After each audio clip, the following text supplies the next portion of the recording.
In 1970s London, amidst the punk rock revolution, a young grifter named Estella is determined to make a name for herself with her designs. She befriends a pair of young thieves who appreciate her appetite for mischief, and together they're able to build a life for themselves on the London streets.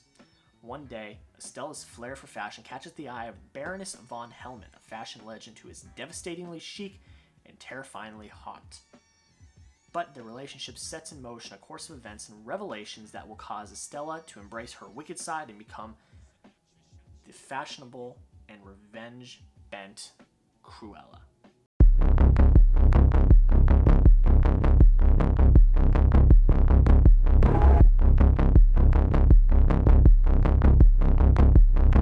How's it going, everybody? Welcome back into another video, and today it's another Fanatic film review, and I'm so excited to talk about this one. We got another early showing. Got an early screener from Disney. I'm so excited to talk about this one. We're talking about Cruella. This one I was very not sure about. I had seen the trailer. I dug that. It's Emma Stone. I love Emma Stone. I love everything that she does. But it's Cruella de Vil. Disney doesn't have a great track record with live-action remakes, so I was a little skeptical. I was like, okay, I'm going to give it a look. And guys, spoiler alert, I ended up really liking it. So I'm going to give a spoiler warning just in case I say something. This is going to be a spoiler-free review because no one else has seen it yet. It doesn't come out until this weekend that you guys are watching this.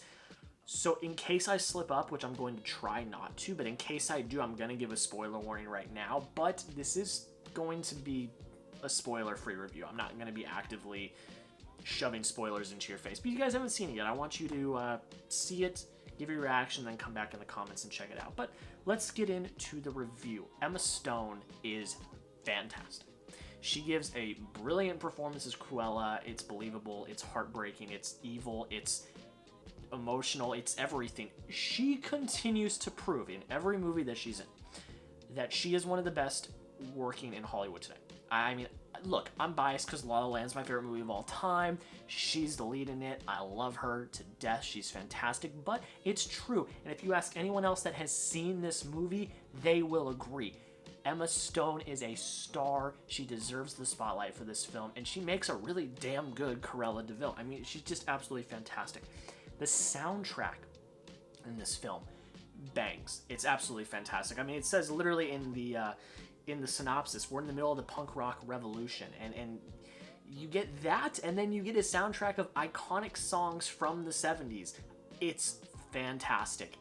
I was tapping my feet the entire time watching the movie, so I love that part of it. The soundtrack is a character in itself. It complements each sequence that we go through perfectly, and I absolutely loved it. That was one thing I really enjoyed about it.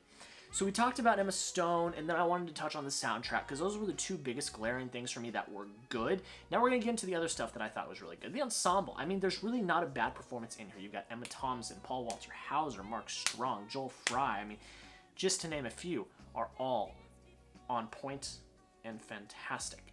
It's just so good. I mean, I love Paul Walter Hauser. He everything that he does is great, but he's really good in this film.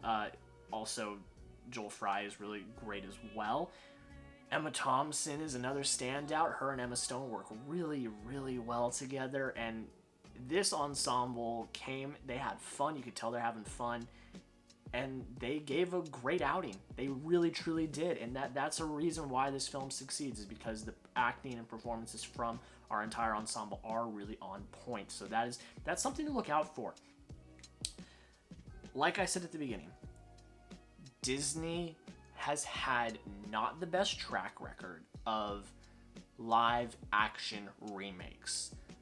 Aladdin, in my opinion, being the only exception. This is a great example of what Disney should do, because they are humanizing the character. Now, I know there's the argument about redeeming villains and redeeming these terrible villains from the animated Disney movies. I don't really think you're redeeming Cruella here. I'm not going to get into specifics, but I don't think in the end we think she's a great person. So that argument, I think, is kind of out the door. I don't think it's very valid. The people that have seen it, you can tell me if I'm wrong, but I think the majority might actually agree with me on this. This is how you do it. Just because a villain is humanized doesn't mean you have to like him. Thanos is the perfect example. You understood where he was coming from, but that didn't mean you liked him. You understood why he was doing what he was doing, but that doesn't mean he's a good person. In the end, we still wanted him to fail and be defeated by the Avengers. This is another case. You can humanize someone without liking them. You can understand their motivations, but not like the way that they go about what they do with those motivations. Again, Thanos is the perfect example. But this is what Disney did right this time. They humanized Cruella. We learned about her backstory. We learned why she is the way she is. We learned why she hates Dalmatians so much. But they did it in a way that humanized her. And not only is that the writing, but that's also the performance from Emma Stone. I'm going to continue to drive the performance from Emma Stone into everyone's faces because it's that good, and I really enjoyed it. The storytelling. I like the storytelling. I'm not going to give away how they go about it, but just know that the way that they tell the story, I dug. I liked it. And again, it goes in with the music. The music is a character, but it's also a storytelling device. All very well done. Done very meticulously, and it works. The editing is fantastic. I love the editing in this film, and just all the technical aspects of how they were able to bring it together are very well done. The backdrop, 1970s London, the fashion industry, nothing I thought I'd be into. I was thoroughly intrigued the entire time. I was invested. I wanted to see what was going to happen. I learned some stuff along the way about the fashion industry, and I enjoyed it. I enjoyed myself all the way throughout with this backdrop. I loved it. I think it fit perfectly. It set perfectly, and I dug it. I really, really did. And the last really good thing I'll say is this is a gritty, dark film. And this is another thing that Disney needs to consider doing. Making films gritty and dark. It doesn't have to be hard R-rated grittiness and darkness, but Cruella really does toe that line very well, and I think it's one of its strengths, because I think the thing that some of these other live-action projects from Disney have done is they've been too conservative. They've wanted to tell these stories, but they haven't been able to because they've been afraid that they're going to lose audience or they're going to go too far. Nah, push the boundary, Disney. Do it. You did it here and it worked.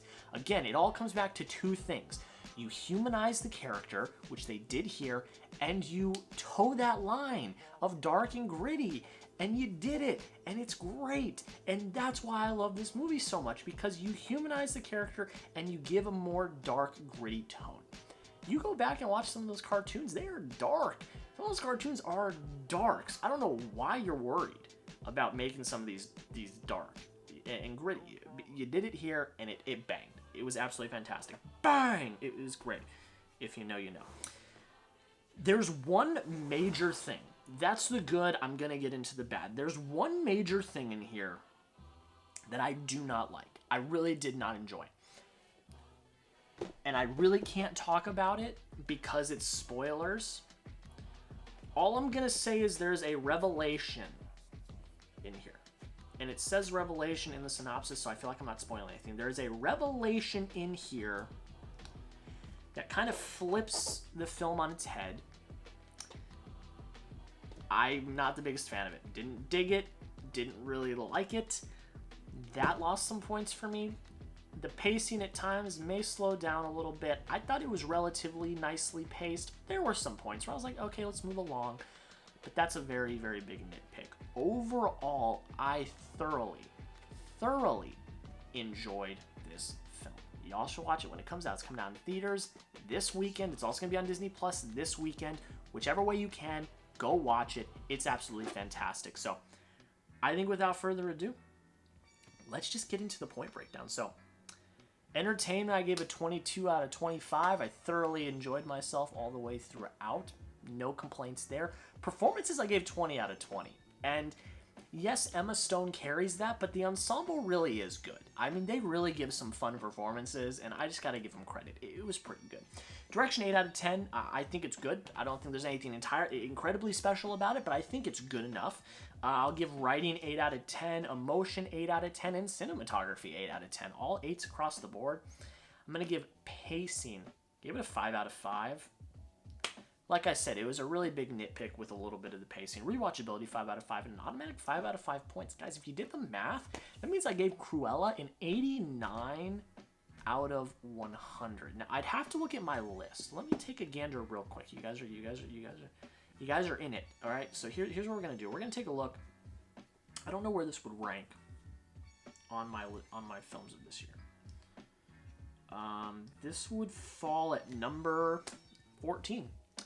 Still in the top 15. Not bad. I really enjoyed it. Y'all go check it out when you have the chance. Thank you to Disney for giving me the opportunity to see it early. You know, these opportunities I do not take for granted.